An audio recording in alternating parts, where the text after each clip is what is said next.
Santiago está casi al final de la Biblia. Es de los últimos libros que encontramos en la palabra del Señor. Santiago, capítulo 1, vamos a leer los versículos 2, 3 y 4. Hermanos míos, tened por sumo gozo cuando os halléis en diversas pruebas, sabiendo que la prueba de vuestra fe produce paciencia. Mas tenga la paciencia su obra completa para que seáis perfectos y cabales sin que os falte cosa alguna. Que el Señor bendiga su palabra. Padre, te rogamos por nuestras vidas una vez más, acercándonos a tu palabra, rogándote en el nombre de Jesús que ésta arraigue firmemente en nuestros corazones, Señor, para que sigamos siendo transformados por el poder del Espíritu Santo a través de ella y siendo transformados podamos dar fruto al 100 por 1, Señor, en nuestras vidas. Queremos glorificarte en todo, Señor, y ahora te pedimos que te glorifiques a través de tu palabra. Te lo rogamos en el nombre de Jesús. Amén y amén. Amén. ¿Hay algo que te distraiga en esta tarde? Si hay algo que te distraiga, repréndelo en el nombre de Jesús. Si hay alguien que te distraiga, pégale una buena colleja. Si hay algo, lo reprendes. Si hay alguien, le das una buena colleja. Le dices, hermano, hermana, por favor, no me distraigas. Y si me vas a distraer, por favor, siéntate 2 filas más atrás. Porque quiero prestar atención a lo que el Señor me va a hablar en esta tarde. Amén. ¿Hay alguien que esté distraído, tenga ganas de distraer a alguien? Porque a ese la colleja se lo doy yo. Que levante la mano, que la colleja se la doy yo con mucho amor y con mucha unción. No veáis lo bien que sientan las collejas con unción. ¿No habéis probado nunca una? Mi pastor daba unas que te dejaba contento para una semana. En el siguiente culto venías más tieso que una vela. Gloria al Señor. Alguien dijo en cierta ocasión, ¿por qué voy a tener miedo de pasar por el túnel de la aflicción si Él me conduce a la mina de oro de la experiencia espiritual? ¿Por qué voy a quejarme de que el sol de mi prosperidad se apaga si en las tinieblas de la adversidad puedo contar mejor las estrelladas promesas con que mi Dios ha adornado el cielo? Vete de nosotros, sol, pues en tu ausencia veremos 10.000 soles. Y cuando tu luz cegadora haya desaparecido, veremos en las tinieblas mundos que tú ocultabas con tu luz. Muchas promesas son escritas con tinta invisible y no puedes leerlas hasta que las revele el fuego de la tribulación. Eso no está en la Biblia, pero lo escribió el príncipe de los predicadores, Charles Spurgeon. Así que cuando leas en inglés o en castellano a este hombre encontrarás esta reflexión en alguna de sus predicaciones. Me gustaría que Dani ponga ahí la pantalla, porque ahí tenéis el título de esta predicación. Tenéis el título de esta meditación, de esta reflexión. Hermanos míos, tened por sumo gozo cuando os halléis en diversas pruebas, sabiendo que la prueba de vuestra fe produce paciencia, mas tenga la paciencia su obra completa para que seáis perfectos y cabales sin que os falte cosa alguna. En la iglesia yo he ido encontrando a lo largo de mi vida a lo que denomino cristianos de primavera. Estos son aquellos que huyen de las pruebas. Son los que cuando llega el crudo invierno espiritual a sus vidas desaparecen y solo vuelven cuando vuelve de nuevo la primavera. Son creyentes que no aceptan todo cuanto viene a ellos y no lo hacen ni con abnegación ni con fe, sino que se rebelan contra Dios ante la más mínima dificultad. Le echan la culpa a Dios de cualquier cosa que no acontece según sus gustos y según sus expectativas. Huyen buscando siempre el frescor de la primavera espiritual. Huyen de los desiertos y olvidan estos cristianos de primavera que la fe crece en medio de las pruebas, en medio de las dificultades. No hay mejor escuela que un desierto abrazador para que nuestra fe crezca. Estos cristianos de primavera son como niños que no quieren crecer y que rehuyen la disciplina de su padre. Quieren disfrutar de un cuerpo 10, pero sin pasar por el gimnasio. Quieren disfrutar de una gran fe, pero sin pasar por el horno de la prueba y sin ser ejercitados en la tribulación. Ahora bien, como yo sé que de esos no hay ninguno aquí, ¿verdad? Y aquí somos todos creyentes de invierno y de duras pruebas. Me permito la licencia de hablaros como a espirituales y como a maduros, que siempre disciernen las cosas de Dios y reciben todo, sea bueno o sea malo, que Dios envía y permite en sus vidas. Esos son los cristianos, los creyentes que han abrazado la cruz, con todas sus consecuencias. Y a esos, a cada uno de ellos, y si tú eres uno de ellos, yo en esta tarde tengo un mensaje de Dios para ti, es abraza las pruebas. Abraza las pruebas. Y no es algo que te diga porque me gusta verte sufrir, es algo que Dios te aconseja en esta tarde para crecer, para madurar y para que tu fe sea completa. ¿Amén? Uy, decís amén con la boquita pequeña, ¿verdad? Quizás me equivoco en eso de que no hay cristianos de primavera. Igual hay muchas florecillas o mariposillas. Espero que no. Espero que los que aquí estamos en esta noche o nos estén escuchando por la radio en esta tarde sean hombres y mujeres que han entendido que seguir a Jesús, que el coste de la cruz es un coste que hay que pagar. Es un precio que hay que pagar. Quizás no con nuestra vida, para eso ya ha pagado Jesús, aunque muchos hermanos y hermanas a lo largo y ancho del mundo están pagando con sus propias vidas por llevar la cruz. Pero en esta tarde el Señor te está diciendo, tened por sumo gozo cuando os halléis en diversas pruebas. Porque esta es una de las marcas de vuestro cristianismo. Es una de las marcas de vuestra fe. La epístola de Santiago fue escrita en torno entre el 44 y el 49 después de Cristo aproximadamente.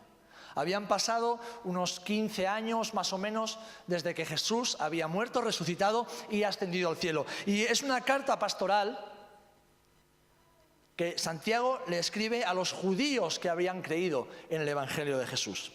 Pero eran judíos que estaban dispersos por todo el Asia Menor, estaban dispersos por las diferentes ciudades importantes del imperio y que estaban pasando extrema necesidad en sus vidas. Muchos estaban atravesando pobreza, otros estaban atravesando el exilio, otros estaban siendo abusados, estaban siendo maltratados, estaban siendo mal pagados por terratenientes que los tenían como obreros en sus labores. Algunos de ellos eran mercaderes, sabéis que el pueblo judío es un pueblo de comerciantes. Pero todos ellos, fuesen mercaderes o fuesen obreros, estaban pasando por tiempos difíciles y por pruebas en sus vidas. Algunos, precisamente por eso, por haber sido alejados de su patria. Muchos de estos judíos tuvieron que huir de Jerusalén tras el martirio de Esteban. La Biblia nos lo habla en Hechos capítulo 7, después de que Esteban fue martirizado. Nos dice que empezó una gran persecución contra la iglesia y muchos hermanos tuvieron que huir, tuvieron que salir de Jerusalén, tuvieron que salir de Judea, tuvieron que salir de la comodidad. Y muchos sufrían por eso. Pero sabéis, había también en medio de esos creyentes, hombres y mujeres que habían incluso dejado de confiar en Dios en medio de las pruebas. Cristianos de primavera. Y habían caído en el pecado de la codicia. Podéis leer en la Biblia el pasaje entero de Santiago. Se habían vuelto codiciosos, se habían vuelto mundanos y estaban haciendo un muy mal uso de la lengua. Por eso Santiago está escribiendo acerca del uso de la lengua en su epístola. Creyentes que en el fuego de la prueba saltaron fuera del horno. Y no quisieron ser, no se dejaron moldear por el fuego del Señor. No se dejaron moldear por la mano del alfarero. Prefirieron hacer su propio camino y eso les llevó, como hemos dicho, a la codicia, a la mundanalidad y a ser murmuradores, criticones, falsos, hipócritas. Pero de esos no hay aquí, ¿verdad? Aquí somos todos creyentes de invierno, de los que soportan las duras pruebas. El Señor les está diciendo a estos creyentes, gozaos en las pruebas. ¿Os acordáis de la epístola del apóstol Pablo a los filipenses? Regocijaos en el Señor. Otra vez os digo, regocijaos. ¿Desde dónde Pablo le está escribiendo esa carta a los filipenses? ¿Lo recordáis? Desde la cárcel. Pablo está a punto de ser ejecutado. Él ya sabía que iba a ser ejecutado. Había sido condenado. Y sabía que su muerte estaba cerca. De hecho, tiene ahí un pequeño epílogo que dice, ¿verdad? Yo ya he acabado la carrera. He guardado la fe. Me espera la corona de vida. Lo que muchos creyentes ponen en su lápida cuando mueren. Lo dejan en su testamento, su última voluntad. Pablo está en la cárcel más profunda. Está en un lugar de dolor. Pablo es un hombre que ha sufrido azotes en múltiples ocasiones. Ha sido apedreado. Ha sido tenido como muerto. Ha pasado hambre. Ha pasado frío. Ha pasado desnudez. Ha estado solo, le han abandonado, incluso los creyentes le han abandonado. Y desde la cárcel, ya como un anciano que ha dedicado los últimos 40 casi años de su vida a predicar el Evangelio, está diciendo a los filipenses: regocijaos en el Señor. Otra vez os digo, regocijaos. Qué autoridad, ¿verdad? Y con qué facilidad tú y yo no solamente no nos gozamos, sino que desaparecemos del mapa. Huimos. No queremos pasar por la prueba, no queremos pasar por la dificultad, no queremos que las rodillas nos duelan, no queremos que nos molesten, no queremos que las cosas nos salgan mal, no queremos luchar, no queremos afrontar las dificultades. El Señor les dice a los creyentes, el Señor te dice a ti en esta tarde, hermana, hermano, gózate en las pruebas, deja de ser un quejica, deja de ser un flojo espiritual. Deja de mirar la vida con tus ojos carnales, míralos a través de los ojos de Jesús, que se gozó por la esperanza que tenía puesta delante de Él. Amén. Yo sé que todos venimos al culto esperando que Dios nos dé una palabra, que nos hinche el ego, que nos hinche las emociones, que nos diga: ¡wow, qué guay soy! Soy el hijo del rey. Y eres el hijo y la hija del rey. Pero en la Biblia dice que los hijos y las hijas del rey deberán seguir las pisadas del rey. Y las pisadas del rey de reyes y señor de señores fueron unas pisadas que le llevaron a la cruz. ¿Amén? Entonces, ¿qué pisadas quieres seguir tú? ¿Las de los falsos profetas? ¿Las de los falsos predicadores? ¿Las de aquellos que te dicen que ser cristiano es guay? ¿Que mola? ¿Porque eres diferente a todos los demás? Claro que ser cristiano es guay. Es lo mejor que hay. Pero incluso en medio de las pruebas y de las tribulaciones, incluso en medio de las dificultades, incluso en medio de las necesidades, incluso en medio de la soledad, incluso en medio de la enfermedad. He visto a hombres y mujeres, creyentes, enfermos, terminales, con mucha más fe que toda la que tenemos nosotros juntos aquí dentro. Hombres que sabían que sus horas se estaban agotando sobre la tierra. Hombres y mujeres que sabían que el Señor no les iba a sanar. Pero su fe era como una montaña gigante que les hacía permanecer inamovibles sobre la roca, que es Jesús. Y se gozaban. Y se gozaban. ¿Sabéis por qué? Porque sabían que si Dios permitía eso, aunque fuese doloroso, era lo mejor para sus vidas. Era lo mejor para ellos, lo mejor para sus familias, lo mejor para sus iglesias. Y sobre todo sabían que en un abrir y cerrar de ojos estarían contemplando cara a cara a Jesús. El Señor les dice a estos hermanos: gozaos en las pruebas, porque la prueba de vuestra fe, versículo 3, produce paciencia. Las pruebas no son siempre la consecuencia de nuestros pecados ni de nuestros errores. A veces lo son, pero no tienen por qué serlo. Tampoco son el resultado de que Dios nos abandona, porque Dios nunca abandona a sus hijos. ¿Amén? Dios nunca abandona a sus hijos, a pesar de que sus hijos sí le abandonamos a Él muchas veces. Pero Él no abandona a sus hijos. Ni siquiera las pruebas determinan nuestra prosperidad y bienestar. Yo he aprendido que uno puede estar atravesando pruebas y pruebas extremadamente dolorosas y estar disfrutando de la prosperidad y el bienestar de Dios. Las pruebas, queridos hermanos, son parte de la vida. Son parte de nuestro caminar diario.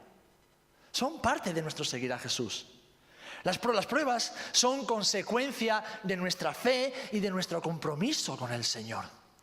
Si alguien algún día te dijo: ven a la iglesia y sigue a Cristo porque te va a ir todo bien, ¿te engañó? Porque tú eso no lo vas a encontrar nunca en la palabra de Dios. En la palabra de Dios vas a encontrar que por medio de Cristo todas las cosas te son posibles. ¿Amén? Pero no que puedes hacer cualquier cosa, sino que puedes soportar y superar en victoria cualquier situación que se te presente en la vida. La palabra te dice que el Señor nunca te va a abandonar. La palabra te dice que te va a dar fuerzas cuando no te queda ninguna. La palabra te dice que el Señor te va a dar palabras cuando no sabes qué responder. La palabra te dice que vas a ser alguien amado todos y cada uno de los días de tu vida. Todos, sin excepción. La palabra te dice que Dios te va a cuidar, te va a proteger, te va a guardar, aún en medio de las pruebas. ¿Quién recuerda qué escena bíblica nos está representando esa imagen?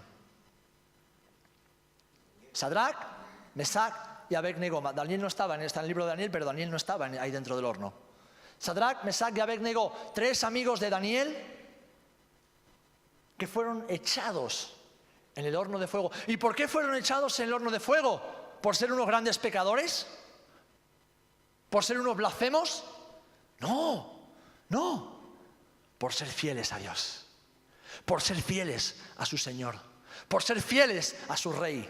Fueron echados en el horno de fuego. Pero ellos entraron en el horno de fuego, en el horno de la prueba, con gozo, con alegría y con fe. Y por esa fe es que dice que un ángel del Señor, un varón con forma de hijo de los dioses, dice la palabra en el libro de Daniel, es que caminó con ellos, junto a ellos, y salieron del horno. Y fijaros de qué manera salieron, sin oler ni siquiera a humo. Sin oler ni siquiera a humo. El fuego había quemado las cuerdas. El fuego había quemado las ataduras. El fuego había quemado todo aquello que humanamente los quería retener dentro. Pero el poder de Dios había quemado absolutamente todo aquello que los podía retener. Amén. Y salieron en victoria. Dice la palabra de Dios en el Evangelio de Juan: aunque estamos en el mundo, no somos de este mundo.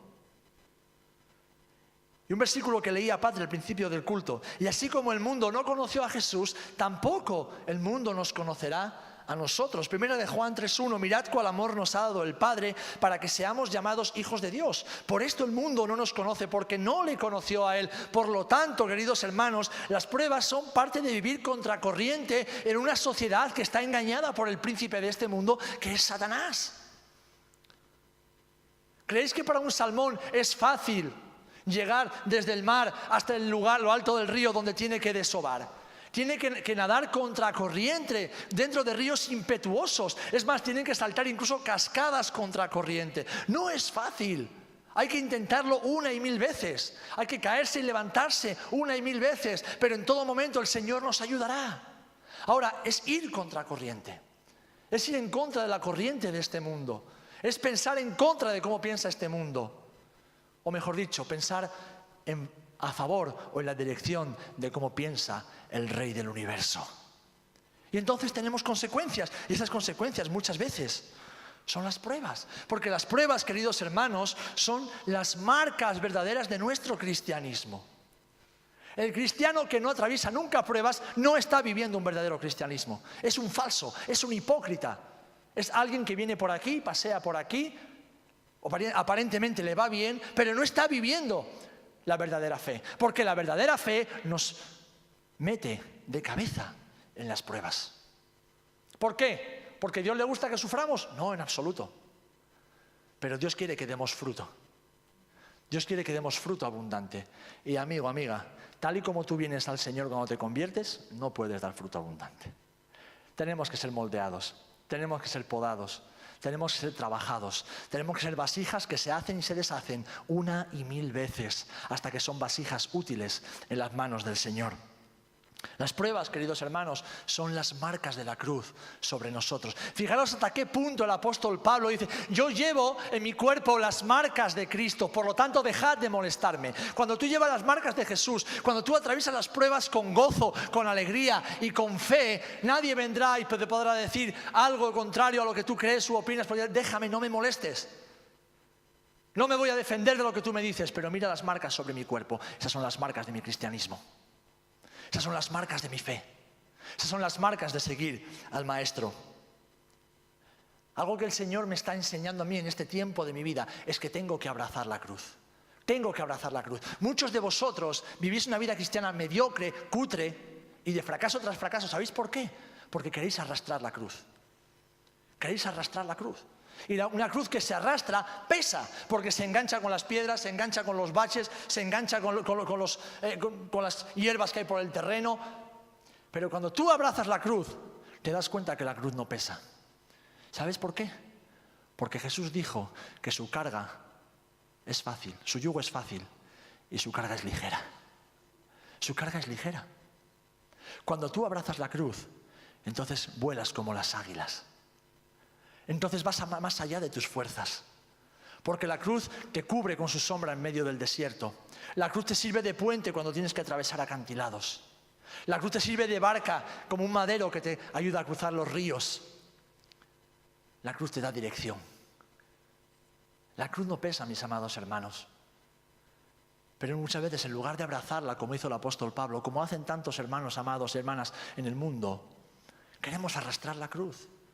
¿Por qué? Porque sí, sabemos de memoria, el que no tome su cruz y me siga cada día no es digno de mí. Eso lo sabemos de memoria, pero ¿abrazamos de verdad la cruz con todas sus consecuencias? ¿O queremos todavía seguir viviendo como vive el mundo, pensando como piensa el mundo, aspirando a lo que aspira el mundo, deseando lo que desea el mundo? Pero después decir que abrazamos la cruz es incompatible, porque para abrazar la cruz hay que renunciar a todo lo demás. ¿Amén? A todo lo demás. Entonces es cuando abrazamos las pruebas. Entonces es cuando decimos, Señor, gracias, gracias. Es cuando ya no las menospreciamos. Es cuando ya no le damos la espalda a Dios en el momento en que llegan a nuestra vida. No vea las pruebas como una maldición. Para los hijos de Dios no hay maldición que valga, somos hijos de bendición. Somos hijos de bendición. Las pruebas son el resultado, y no hablo de aquellas que nos llegan como causa de nuestro pecado, eso son consecuencias del pecado, no son pruebas, son consecuencias del pecado. Las pruebas de las que nos habla la palabra de Dios son pruebas que llegan a nuestra vida por causa de nuestra fe, por causa de nuestro compromiso, por causa de ser fieles al Señor. El resto son consecuencias. Pecamos y pagamos las consecuencias. Erramos y pagamos por nuestros errores. Nos equivocamos de camino y tenemos que dar la vuelta hasta encontrar de nuevo el camino de vuelta a la casa del Padre. Metemos la pata y hay que restituir aquello que hemos roto, que hemos robado o que hemos estropeado. Pero la Biblia nos está hablando aquí de aquellas pruebas que vienen a nuestra vida cuando pretendemos, queremos y nos esforzamos por ser fieles. ¿Sabéis? Hoy, como hace 2000 años, cuando Jesús las pronunció, sus palabras siguen siendo vigentes y resuenan. En el mundo tendréis aflicción, pero confiad, yo he vencido al mundo. Por eso Pablo dice en Romanos, somos más que vencedores por medio de aquel que nos amó. Es decir, Él venció al mundo y nosotros por medio de Él podemos vencer también al mundo. Pero para vencer al mundo no podemos vivir como vive el mundo, no podemos caminar como camina el mundo, no podemos pensar como piensa el mundo, no podemos sentir ni aspirar a lo que aspira el mundo. Tenemos que poner nuestros ojos en la cruz, tenemos que poner nuestros ojos en Jesús y solamente en Jesús, nada más que en Jesús. Hermano, hermana, el que te presente un evangelio diferente a lo que yo te estoy diciendo ahora es un mentiroso, es maldito. Solo Cristo y por medio de Cristo. Amén. Así que gózate y confía en aquel que ha prometido estar siempre contigo, aún en medio de las pruebas. Algo que estoy aprendiendo y que estoy guardando en mi corazón es a abrazar y gozarme en medio de las pruebas porque las veo como un regalo. Yo no sé cuántos de vosotros le pedís al Señor cada día, Señor, quiero crecer, Señor, quiero madurar, Señor, quiero parecerme cada vez más a ti. Pues sabéis, la palabra nos enseña que Cristo aprendió, ¿qué? Obediencia o paciencia por medio de la obediencia. ¿Uno cómo aprende a obedecer? Renunciando a su voluntad y acatando la voluntad de su Señor. Aunque duela, aunque cueste, pero la obediencia es sinónimo de confianza. Y donde hay confianza no hay temor. Y donde hay temor no hay fracaso. Las pruebas para mí son un regalo. Porque cuando salgo de ellas, salgo como estos 3 hombres. Todo el oro que Cristo ha puesto sobre mí brilla con mucha más fuerza. Porque el fuego purifica el oro. El fuego purifica el oro. Hermanos, hermanas, los cristianos de primavera, de los que yo sé que aquí no hay ninguno, ¿verdad? Son los que quieren crecer, quieren que Dios les use, quieren servir al Señor, quieren brillar en medio de este mundo, pero no quieren pasar por el fuego de la prueba. Son los que a la mínima de cambio se ponen a llorar en una esquina, compadeciéndose, diciendo, ay, pobrecito de mí que nadie me quiere. Mentira. Dios te ama, aun a pesar de cómo te comportas con Él. Dios nos ama aun a pesar de nosotros mismos, porque Dios es amor. Amén. Dios nos salva porque Dios es salvador. Dios nos cuida porque Dios es el que cuida, es el cuidador de su pueblo, es el pastor de sus hijos. Él no puede hacer nada que vaya en contra de su propia esencia, aun a pesar de nosotros. Y Él ha puesto en nosotros, ha puesto en tu vida y en mi vida, toda la plenitud de la deidad. Somos completos en Él. No somos dioses, aunque hay pasajes de la Biblia que dicen que somos como dioses, ¿verdad? Pero bueno, no vamos a entrar en eso. No somos dioses, somos seres humanos de carne y hueso. Somos frágiles, somos débiles, somos torpes, fallamos 1001 veces. Pero sabéis, el Rey de Reyes, Señor de Señores, el Creador del universo, aquel que lo llena todo en todo, vive en ti y vive en mí. O sea que no somos poca cosa. Nuestra vida vale lo que le costó a Cristo la cruz. No somos poca cosa. A los ojos de Dios somos de gran valor. Y fijaros que dice aquí en el versículo 4, mas tenga la paciencia su obra completa para que seáis perfectos y cabales sin que os falte cosa alguna. Hermanos, el deseo de nuestro Padre Celestial es que no nos falte cosa alguna. Es que de todos esos dones espirituales que Él ha derramado sobre su iglesia, no nos falte cosa alguna. Que esas características del fruto del Espíritu Santo no nos falte cosa alguna, que podamos manifestar las virtudes de aquel que nos amó por medio de la predicación del Evangelio, pero también por medio de vidas que reflejan el carácter y el corazón de Jesús. Él no quiere que nos falte cosa alguna. Con la salvación de Cristo, dice la palabra de Dios en Efesios 1:3, hemos sido bendecidos con toda bendición espiritual en los lugares celestiales por medio de Cristo. Toda bendición espiritual. Yo sé que a ti las bendiciones que te gustan son las materiales y carnales, pero querido hermano, de eso no va este negocio. De eso no va este negocio. Tener una gran casa, un gran coche y buena ropa no va a este negocio. No va la vida cristiana de todo eso. Eso es vanidad de vanidades. Eso es esclavitud para tu vida. Esos son engaños de Satanás y enredos para que dejes de servir a Jesús y te dediques toda tu vida a pagar deudas. De eso no va este negocio. Va de las bendiciones espirituales con las que hemos sido bendecidos por medio de Cristo Jesús. Amén. Y pon tus ojos, busca primeramente el reino de Dios y su justicia, porque todo lo demás será añadido también. Porque Dios es un Dios bueno, Dios es un Dios generoso. Dios no quiere que vivamos miserablemente, pero Dios quiere que en primer lugar y en último lugar y en todo lugar Él sea el centro de nuestras vidas. Amén. Entonces Él nos bendice, pero también con las cosas materiales. Cuando sabe que somos buenos administradores de ellas. Cuando sabe que no van a ocupar un lugar de preeminencia en nuestros corazones. La vida que Cristo nos ofrece es abundante, lo leemos en Juan 10:10. Pues estamos, como dice Colosenses 2:10, completos en Él. Algo que me llama la atención de muchos creyentes es esto. Se acercan al Señor porque necesitan de Él y no porque quieren estar con Él. Se acercan a Jesús porque necesitan de Jesús y no porque desean a Jesús. Cuando tú te acercas a Dios solamente porque le necesitas, le vas a encontrar, pero no vas a disfrutar plenamente de Él. Le vas a encontrar, pero no vas a conocerle plenamente. En cambio, cuando tú te acercas al Señor porque le deseas, no deseas que te dé algo, que haga algo por ti, simplemente deseas estar con Él, deseas su presencia, deseas su corazón, deseas escuchar su voz, deseas sentir su abrazo, deseas sentir el latido de su corazón. Entonces podrás gozarte en medio de las pruebas. Ahora, mientras seas un creyente que buscas a Dios solamente cuando le necesitas, serás un creyente de primavera. Porque cuando creas que no le necesitas, desaparecerás como el río Guadiana. Por aquí aparece, por aquí desaparece. Por aquí me ves, por aquí no me ves. Y entonces tu vida no prosperará. Tu vida será una montaña rusa constantemente. Y hermanos, hermanas, ese no es el plan de Dios para ti.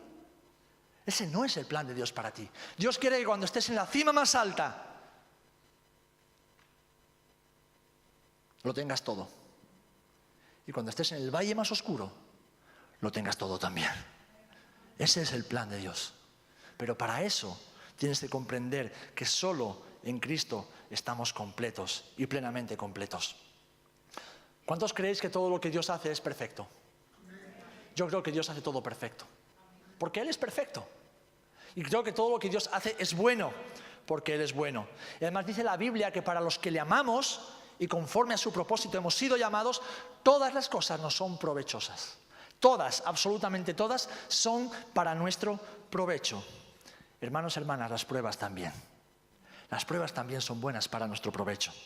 Dice el Salmo capítulo 1, versículo 3, el primer Salmo, que aquel que medita en la palabra de Dios y se deleita en ella, es decir, no se acerca a ella porque la necesita, se deleita en ella, sin recibir nada, simplemente en ella, y recibe. Dice que será como un árbol plantado junto a corrientes de aguas que da su fruto en su tiempo y su hoja no cae, y todo lo que hace prosperará. ¿Sabéis? Corrientes de aguas está mal traducido al castellano, porque en hebreo, que sería palge majim, significa surcos de riego. Literalmente significa surcos de riego. Y se refiere al riego controlado de un huerto privado que asegura protección y cuidado, cosa que un árbol silvestre no tiene. Muchas veces pensamos en este versículo, con esa traducción que tenemos al castellano, pensamos en un árbol plantado junto a un río muy caudaloso. No es eso lo que la palabra está diciendo cuando fue escrita. Está hablando de un huerto, está hablando de un viñedo que está protegido, que está cuidado, que está velado y alguien está cuidando de él. Nosotros, queridos hermanos, aún en medio de las pruebas, seguimos estando bajo las alas del Omnipotente. ¿Amén? Parece que no os creéis lo que os estoy diciendo. O quizás es que no queréis escuchar lo que os estoy diciendo. Alguien me preguntaba el otro día en el estudio bíblico, ¿puede ser que una persona o personas no reciban la palabra de Dios cuando se les predica? Digo, sí, pasa muy a menudo. Cuando esa palabra no apela a las emociones. Muchas personas rechazan el mensaje, porque quieren que el mensaje de Jesús les emocione, que el mensaje de Jesús les ponga contentos. ¿Sabéis lo que me pasa a mí cuando leo la Biblia en muchas ocasiones, hermanos? Que me entristezco, porque veo lo infiel que le soy al Señor. Veo lo mucho que me falta todavía para parecerme a Él. Pero esa tristeza se transforma en gozo cuando le pido perdón y veo cómo su mano me levanta y me dice, venga Serafín, seguimos caminando juntos. Seguimos yendo hacia adelante. Es más lo que queda por recorrer que lo que has recorrido, pero así como yo he estado contigo todo el tiempo, seguiré contigo hasta el final. Y entonces sí que viene el gozo y la alegría, porque cuando no tengo fuerzas, el Señor las multiplica.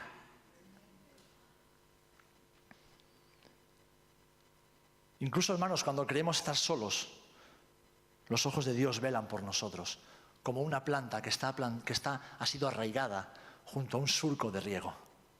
Como una planta que tiene a un agricultor, que tiene a aquel que cuida de ella, que tiene a aquel que la poda, que la abona, que la protege. Pero sabéis, hasta las viñas, y aquí estamos en tierra de vinos, deberíais conocer un poquito cómo se trabajan las viñas.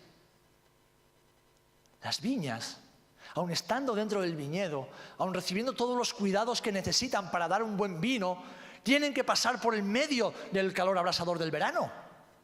Y tienen que sufrir los rigores del invierno. Y tienen que padecer la poda antes de dar fruto abundante y bueno. ¿Amén?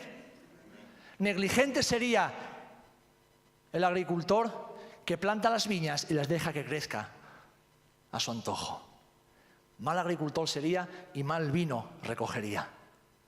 Pero aquel que es responsable, aquel que sabe lo que tiene que hacer, permite que las viñas pasen calor, también que pasen frío, pero no en extremo, y las va podando hasta quitar todos aquellos pámpanos que soplan y dejar aquellos que han de dar mucho, bueno y abundante fruto. Así somos nosotros, queridos hermanos, cuando atravesamos las pruebas. No estamos junto a una corriente que nos puede arrastrar en cualquier momento. No. Estamos en el huerto de nuestro Señor.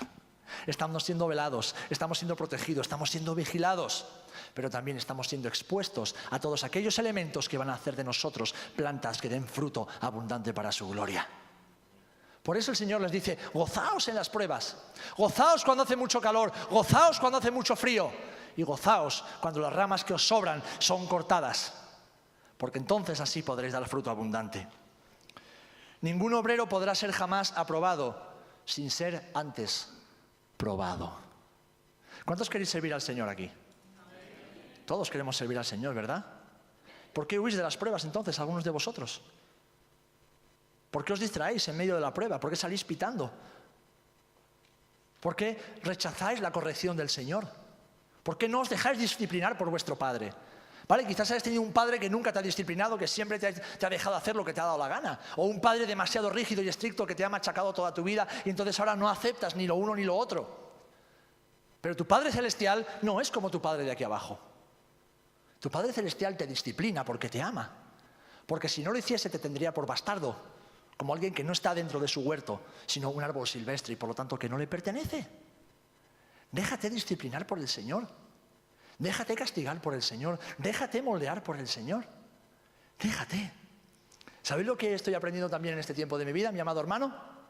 Que las pruebas son el cincel de Dios. A todos nos gusta que nos digan, es que somos diamantes en bruto. Algunos son muy brutos y poco diamantes, pero bueno, es otra cosa. Todos nos gusta que nos digan que somos una obra de arte de Dios, ¿eh? Que bien nos sentimos cuando nos dicen eso. ¿Sabéis que una obra de arte, hasta que llega a ser obra de arte, es un trozo de mármol o un trozo de piedra que tiene que ser labrado durante meses? Tiene que ser pulido durante meses. Porque solamente en la mente, valga la redundancia, del artista está la imagen de aquello que se va a conseguir.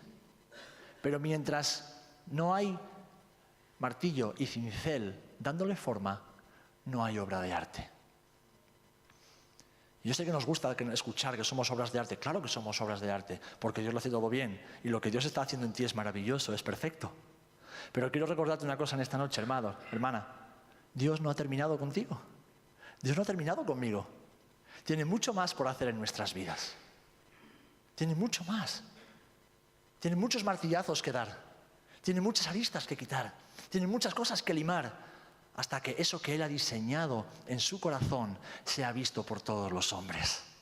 ¿Amén? Pero para eso tenemos que gozarnos en las pruebas. Tenemos que gozarnos en las dificultades. Las pruebas son los dedos del alfarero sobre el barro que se va formando poco a poco. Son el horno de fuego que purifica nuestras vidas. Santiago 1:12. ¿Tenéis por ahí o habéis cerrado ya la Biblia? ¿Está ahí? ¿Cómo se os ocurre cerrar la Biblia mientras le está predicando a alguien? ¿Y si digo una mentira? Que la Biblia la tenéis en el corazón de memoria, ¿no? Santiago 1:12, fijaros lo que dice aquí. Bienaventurado el varón que soporta la prueba. En nuestra Biblia viene traducido como tentación. En el hebreo, o sea, en el griego original viene traducido como prueba, literalmente. Porque al ser aprobado, recibirá la corona de vida que Dios prometió a los que le aman.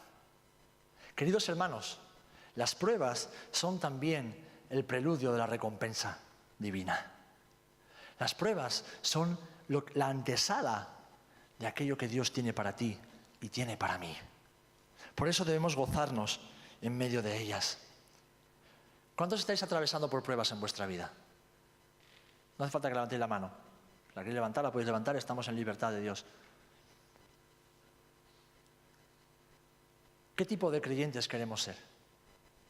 ¿Queremos ser creyentes de primavera? ¿De los que aparecen y desaparecen? ¿O queremos ser esas plantas junto a surcos de riego que dan fruto en todo tiempo y todo aquello que hacen prospera? ¿Qué tipo de creyentes queremos ser? ¿Creyentes que huyen de la disciplina del Señor o creyentes que se dejan moldear por el Señor? ¿Creyentes que abrazan la cruz y dicen, Señor, sea lo que sea que venga a mi vida, yo lo recibo porque sé que vendrá de ti? Y después dar fruto abundante. Y dar fruto abundante. Uno de los grandes engaños de este siglo es el hedonismo. ¿Sabéis lo que es, verdad? El disfrute a toda costa. A veces nos enfadamos con los jóvenes. Es que son muy flojos. Perdón, la culpa la tenemos los padres, ¿eh? Los padres los hacemos flojos, porque les damos todo sin que les cueste nada. Les llenamos de cosas por las cuales no tienen que trabajar. Cosas que a nosotros nos costó años conseguir, a ellos se las regalamos porque son tan majetes. ¡Ay, mi chico, mi niño! A veces me dan ganas de dar una colleja a la madre, no al niño. O al padre, no a la niña. Porque no nos damos cuenta del daño que les estamos haciendo a nuestros hijos. No les enseñamos el valor de las cosas. Y claro, luego llegan a la iglesia y Dios les da palabras. Dios les dice que va a hacer esto y que va a hacer aquello. Pero pasan su tiempo haciendo el imbécil, perdiendo el tiempo, durmiendo siestas, jugando con las maquinitas, con los videojuegos, paseando por la calle, viendo porquerías por la tele y por internet. Pero creen que Dios va a hacer algo con sus vidas. Hermanos, hermanas, lo que tú eres hoy es el resultado de tus decisiones. Es el resultado de lo que tú has ido decidiendo toda tu vida. Y quizás has decidido ser un cristiano de primavera. Que sí, que está siempre por aquí. Que no se va físicamente de aquí. Pero quizás su corazón y su mente no están aquí. Su cuerpo ha estado aquí por años. Pero su mente, su corazón, sus deseos, sus aspiraciones no están aquí. Están en las cosas de este mundo. Por eso lo que tienes ahora es nada, es humo. Quizás muchos bienes materiales, quizás tengas muchas bienes materiales en tu vida. Pero con eso no vas a entrar en el cielo. En el cielo vas a entrar desnudo, revestido con un manto de gloria. ¿Qué es lo que queremos ser tú y yo hoy? ¿Qué decidimos ser? Y me alegro si alguien se está entristeciendo en esta noche, porque esta tristeza se va a convertir en gozo cuando abraces las pruebas, cuando abraces la voluntad de Dios para tu vida. Cuando entiendas que seguir a Jesús no es un juego, mis amados hermanos. No es un juego de niños. No es un juego para niños. Aunque los niños entienden mucho mejor que nosotros el reino de los cielos. Pero seguir a Jesús tiene unas consecuencias, tiene unas implicaciones. Y servir a Jesús tiene un precio muy alto que pagar. Servir a Cristo tiene un precio muy alto que pagar. Y el Señor en esta noche te está diciendo, abraza las pruebas, abraza las dificultades, abraza el horno de fuego, abraza el cincel de Dios, abraza las manos del alfarero que te destrozan 1 y 1000 veces hasta que tomes la forma que Dios tiene en su mente para tu vida. Abrázalo. No te enfades con el Señor, no le des la espalda, no le digas, Señor, no. Dile, no, Señor, aumenta 7 veces el fuego hasta que toda la porquería sea consumida y solo quede el oro puro. Porque ese es el evangelio de Jesús, mis amados hermanos. No es un evangelio de sufrimiento, no, es un evangelio de victoria sobre el pecado, de victoria sobre la mundanalidad, de victoria sobre la falta de fe, de victoria sobre las derrotas, de victoria sobre el infierno y sobre Satanás. El evangelio de Jesús es un evangelio de victoria, pero el mismo Cristo tuvo que superar pruebas, tuvo que ser tentado en todo en su vida. ¿Cuántos queremos parecernos a Jesús? Amén. Alguno se queda callado, ¿verdad? Porque sabe que el precio va a ser alto. Pues ser igual que Jesús o parecerse a Jesús implica ser tentado en todo como Jesús lo fue.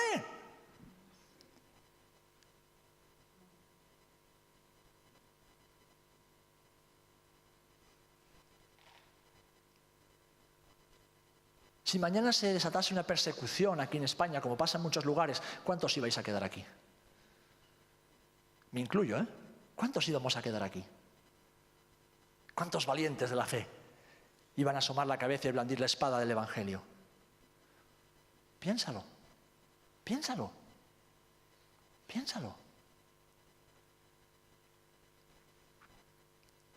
Si ni siquiera somos capaces de dejarnos disciplinar por nuestro Padre, te enfadas cuando el pastor te reprende porque has metido la pata o porque estás siendo un orgulloso o una orgullosa, te enfadas con el pastor y dices, ¿quién es este hombre para decirme a mí?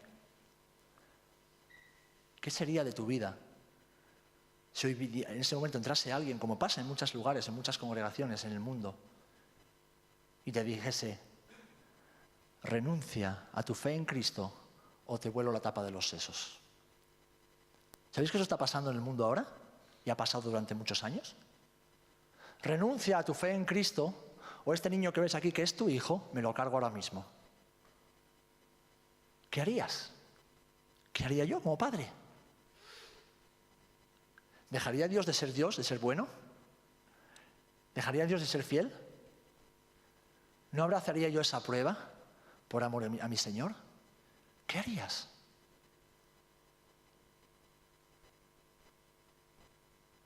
Son cosas a las que tenemos que pensar. Yo quiero que pensemos. No para que nos entristezcamos, para abandonar la carrera, sino para que seamos conscientes de que hoy más que nunca debemos abrazar la cruz. Hoy debemos abrazar la cruz de Jesús. Hoy debemos refugiarnos a los pies de la cruz. Hoy debemos simplemente correr la carrera de la fe con esa cruz sobre nuestros hombros, porque es una cruz que no pesa. La que pesaba ya la llevó Jesús. La cruz que realmente pesaba del pecado de toda la humanidad ya la llevó Jesús. La cruz de Jesús no pesa, es ligera, es un yugo fácil. Por eso el Señor se atreve a decirle a su iglesia: gózate en las pruebas, porque con la prueba te daré también la salida. Y cuando salgas de la prueba, serás bienaventurada y bienaventurado. Serás doblemente feliz. Doblemente feliz. Hermano, quiero recordarte solo una última cosa, ya he terminado. Pero quiero recordarte que no hay nada, absolutamente nada en este mundo, ni en las cosas de este mundo, absolutamente nada, que dé la felicidad completa, que dé la plena felicidad. Yo sé que para muchos sus bienes, su hogar, su coche, su trabajo, su familia, su peinado, su móvil, es tontería, ¿no? Sí, hay gente que pasa más tiempo delante del espejo que delante de la Biblia. Y no voy a mirar a nadie.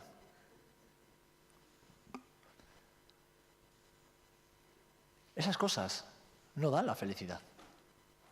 Esas cosas, viniendo de Dios, son una bendición y podemos disfrutarlas. Debemos disfrutarlas. Pero lo que realmente nos hace dichosos y bienaventurados es decir, como siempre dice Josefa.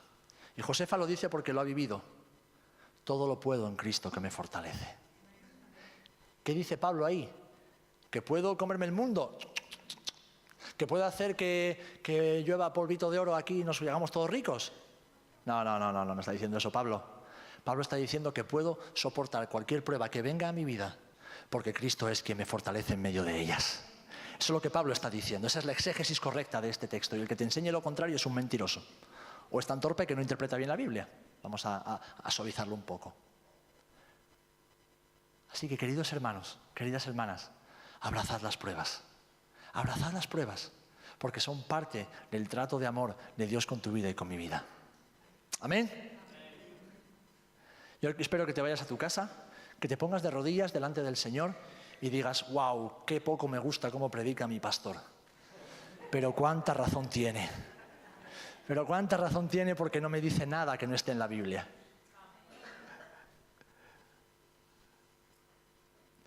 Mi mujer sabe que de casi nada me puedo enorgullecer en esta vida, aparte de tener la mujer más guapa del mundo, de poco más.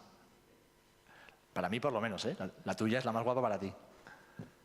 Pero si hay algo que no me enorgullezco, pero me cuido mucho, es de predicar solamente aquello que está en la palabra. Y aquello que está en la palabra es como una espada, que a veces entra, penetra y hace daño. Pero es un dolor que, como dicen los jóvenes, que mola.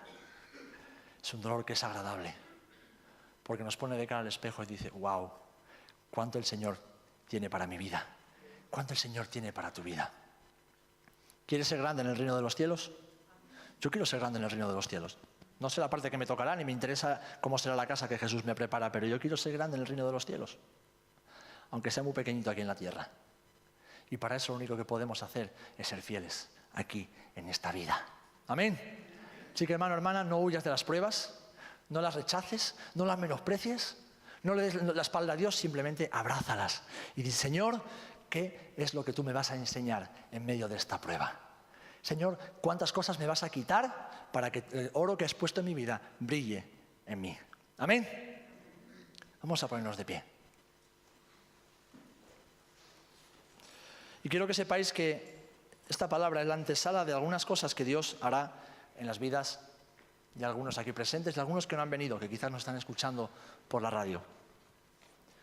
El Espíritu Santo está acelerando muchos tiempos dentro de su iglesia, y no solo aquí en Rota, hablo en general.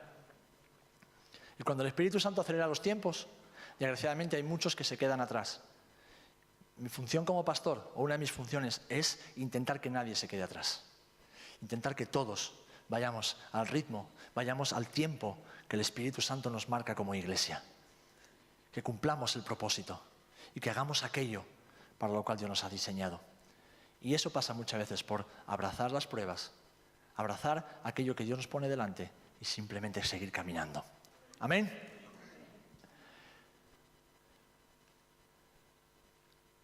Cuando abrazas a tu hermano, ¿cómo lo haces? ¿Con tristeza? No, ¿verdad? Le das un fuerte abrazo, Señor, que el Señor te bendiga, que Dios te bendiga. Yo te bendigo en el nombre del Señor. ¿Lo haces con gozo? Pues con las pruebas igual. Padre, en el nombre de Jesús, gracias te damos por tu palabra. Gracias por tu fidelidad, Señor. Gracias por tu amor infinito. Gracias, Señor, porque tu palabra no siempre nos agrada, no siempre nos gusta.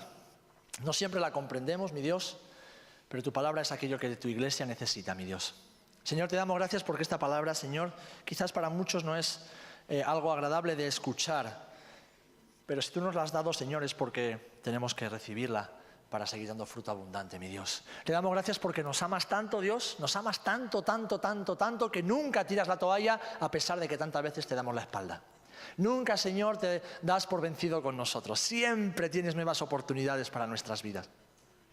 Siempre, Señor, lo sigues haciendo. Haces cosas buenas y nuevas, mi Dios. Señor, te damos gracias porque todo, absolutamente todo lo que hacemos y lo que somos es por gracia. Es por la gracia de Cristo en nuestras vidas. Señor, te doy las gracias y te honro y te doy gloria por cada una de mis hermanas y hermanos en este lugar, Señor.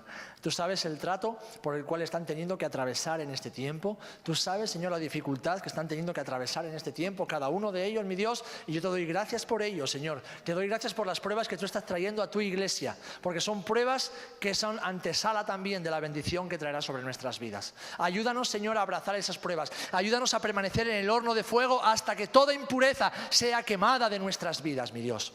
Señor, te pido en el nombre de Jesús que nunca haya en este lugar cristianos de primavera, que haya solamente hombres y mujeres consagradas enteramente a ti, Señor. Hombres y mujeres que te siguen hasta las últimas consecuencias, que asumen el precio de la cruz sin mirar atrás, mirando solamente hacia adelante. Hombres y mujeres que se caen y se levantan las veces que haga falta, y que reciben todo aquello que viene a sus vidas como un trato especial de su Padre de los cielos. Señor, bendigo a cada uno de mis hermanos y de mis hermanas. Te doy gracias por ellos, gracias por sus hogares. Y te ruego en el nombre de Jesús, fortalécelos en este tiempo de su vida. Fortalécelos, Señor. Dales fuerza y gracia para salir victoriosos del túnel en el cual se puedan encontrar, del fuego en el cual están sumergidos, mi Dios, o de la riada que quizás está queriendo arrastrar sus vidas. Gracias porque son como plantas junto a surcos de riego, en un lugar donde tus ojos están siempre velando y vigilando por ellos. Padre, los bendigo en el nombre de Jesús y te pedimos, ayúdanos y enséñanos a abrazar las pruebas como parte del cincel de Dios en nuestras vidas. Si lo hacemos, daremos fruto y te daremos gloria. En el nombre de Jesús. Amén. Amén y amén.